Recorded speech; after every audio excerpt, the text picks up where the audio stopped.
Hello दोस्तों, आप सभी कैसे हैं। आपका इंतज़ार ख़त्म हुआ। मैं वाणी सिंह आपके लिए अपना दूसरा वीडियो लेकर आ गई हूँ। तो चलिए, आज का जो हमारा उद्देश्य है उसको आगे बढ़ाते हैं। लेकिन कोरोना काल चल रहा है, तो इस समय बस मैं ये कहना चाहूँगी, स्वस्थ रहिए, मस्त रहिए और व्यस्त रहिए। हम आज कक्षा 10 के हिंदी क्षितिज भाग 2 का पाठ 2 राम लक्ष्मण परशुराम संवाद पढ़ेंगे। यह पाठ गोस्वामी तुलसीदास जी द्वारा रचित विश्व वंदनीय रचना श्री रामचरितमानस से उद्धृत है।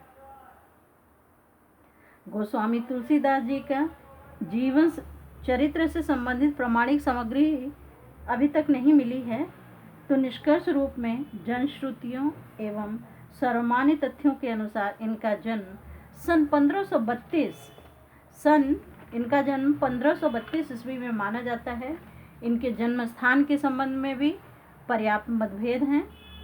कुछ लोग राजापुर, जो कि उत्तर प्रदेश के बांदा जिले का एक गांव है, यहाँ पे तुलसी जी का जन्म स्थान मानते हैं। कुछ लोग एटा जिले के सोरो नामक जगह को इनका जन्म स्थान मानते हैं, जो कि आजमगढ़ जिले में है। इनके माता का नाम आत्माराम दुबे, पिता का नाम हुलसी था। इनके माता पिता ने इन्हें बचपन में ही त्याग दिया था, जिसके कारण इनका जो जीवन था वो बहुत ही अनेक आपदाओं में व्यतीत हुआ, बहुत ही कष्टमय रहा। इनका जो पालन पोषण था वो संत बाबा हरिदास जी ने किया था और ज्ञान भक्ति की शिक्षा भी प्रदान की। इनका विवाह पंडित दीनबंधु पाठक की पुत्री रत्नावली से हुआ था।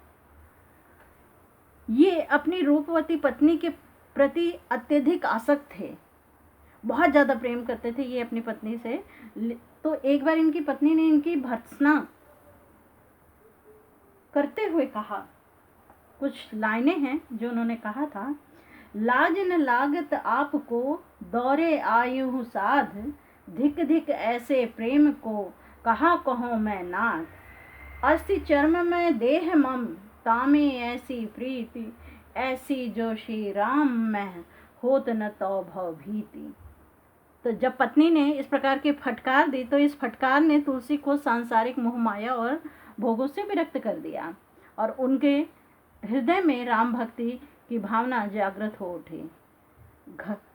फिर इन्होंने घर त्याग दिया और त्याग करके कुछ दिन ये काशी रहे। काशी के बाद ये अयोध्या चले गए। वहाँ से फिर ये चित्रकूट गए। चित्रकूट के में इनकी भेंट बहुत सारे संतों से हुई, अनेक संतों से हुई। फिर सन 1574 ईस्वी में ये अयोध्या वापस चले गए और वहाँ जाकर इन्होंने श्री रामचरितमानस की रचना की। श्री रामचरितमानस की रचना में 2 वर्ष 7 महीने का समय लगा था। इनका अधिकांश समय काशी में व्यतीत हुआ था और इनकी जो मृत्यु हुई वो सन 1623 ईस्वी में मृत्यु हुई थी। इनकी मृत्यु के संबंध में एक दोहा भी प्रसिद्ध है। संवत 1680 असी गंग के तीर, श्रावण शुक्ला सप्तमी तुलसी तज्यो शरीर। अब हमने ये तुलसी का जीवन परिचय देखा कि इनका जीवन कैसे बीता, इनके माता पिता कौन थे। अब हम इनकी साहित्यिक विशेषताएं, साहित्य में इनका क्या योगदान था, उसको देखेंगे और उसके बारे में जानेंगे। जो तुलसीदास जी विलक्षण प्रतिभा से संपन्न उत्कृष्ट कवि, महान लोकनायक और श्री राम के परम भक्त थे। जो तुलसीदास जी थे, इनको भक्ति काल की सगुण काव्य धारा के प्रख्यात राम भक्त कवि माने जाते हैं। इनके द्वारा जो रचित महाकाव्य है श्री रामचरितमानस, वो संपूर्ण विश्व साहित्य में अद्भुत ग्रंथों में से एक है। इनकी जो साहित्यिक विशेषताएं हैं, इनका जो साहित्य में योगदान है, जो तुलसीदास जी थे, तुलसीदास जी के काव्य में भक्ति भावना की प्रधानता मिलती है। और उनकी जो भक्ति थी वो कौन से भाव की थी? दास भाव की भक्ति थी।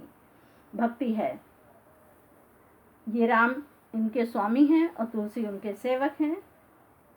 तुलसीदास जी का जो काव्य है वो परहित सरस धर्म नहीं भाई की भावना से परिपूर्ण है। उन्होंने अपने काव्य में सभी प्रचलित शैलियों का प्रयोग किया है। रस, अलंकार, छंद, सोठा, दोहा सभी का सुंदर उपयोग किया है।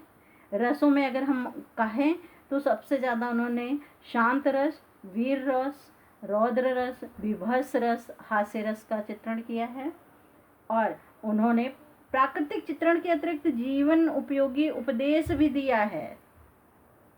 उन्होंने जो भाषाएं अपनाई हैं वो गोस्वामी तुलसीदास जी ने ब्रज और अवधी दोनों भाषाओं को अपनाया है।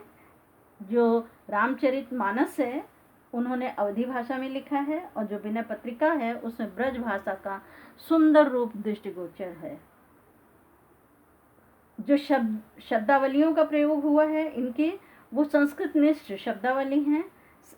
तुलसीदास जी के साहित्य में उर्दू, फारसी, अरबी और प्राकृत के शब्द भी दिखाई देते हैं। उन्होंने अलंकारों में भी उपमा, रूपक, उत्प्रेक्षा आदि अलंकारों का सुंदर प्रयोग किया है। तो ये था उनका साहित्यिक योगदान।